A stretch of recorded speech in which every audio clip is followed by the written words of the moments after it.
My baby took me to another place with a lot of cars, and we're going to show you one right now.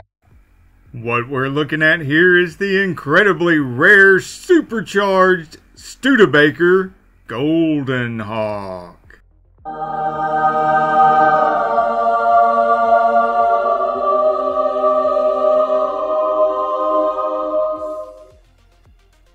The Golden Hawk took the basic shape of the 1953 Golden Studebaker Commander, with the addition of nearly vertical egg crate grille and raised hood line in order to accommodate a larger engine. This was introduced as the Studebaker Speedster. At the rear, a raised, squared-off trunk lid replaced the earlier sloped lid, and vertical fiberglass tail fins were added to the rear quarters. Packard's 352 cubic inch 5.8-liter V8, which delivered 275 base horsepower, was used in 1956. This large, powerful engine in such a light car gave the Golden Hawk an excellent power-to-weight ratio. This made the Golden Hawk second only to Chrysler's 300B. However, the Chrysler 300B had two problems that the Studebaker was happy to solve. The Chrysler cost considerably more than the Golden Hawk, and the 300B was essentially a road-legal NASCAR racing car. The Golden Hawk was more a precursor to the muscle cars of the 1960s. Speed Age magazine of July 1956 tested the Golden Hawk against the Chrysler 300B, the Ford Thunderbird, and the Chevrolet Corvette. Finding that the Golden Hawk could outperform the others comfortably in both 0 to 60 mile per hour and the quarter-mile times. The fastest 0 to 60 reported in magazine testing was 7.8 seconds, while top speeds were quoted as more than 125 miles per hour. This was all before the 1957 and 58 models hit the road. That's when Studebaker Golden Hawk received the supercharged Studebaker 289 cubic inch 4.7 liter V8, giving the same 275 horsepower as the earlier 5.8 liter Packard engine.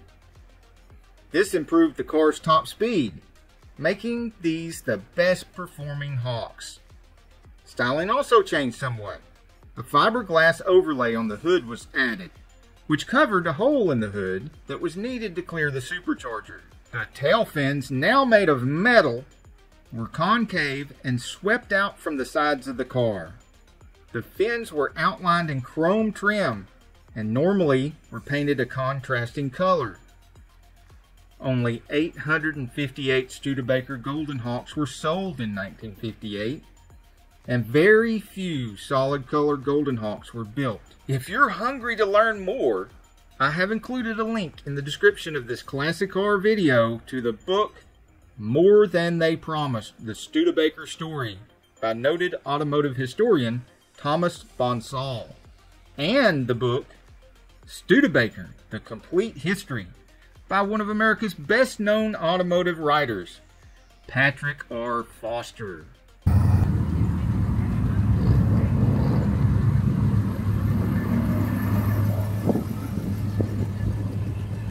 Thank you for helping me, Victor Sane, preserve the memory of another wonderful classic car. Remember to support a local charity car show near you, and take some children and teach them to support local charities as well.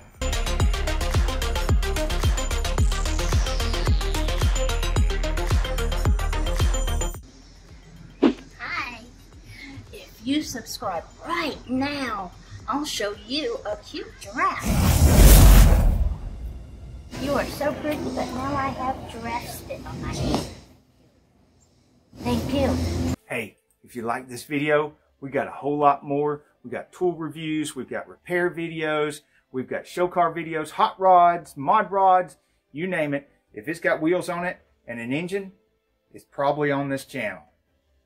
So subscribe, like, and binge watch Sane Auto. Binge watch Sane Auto.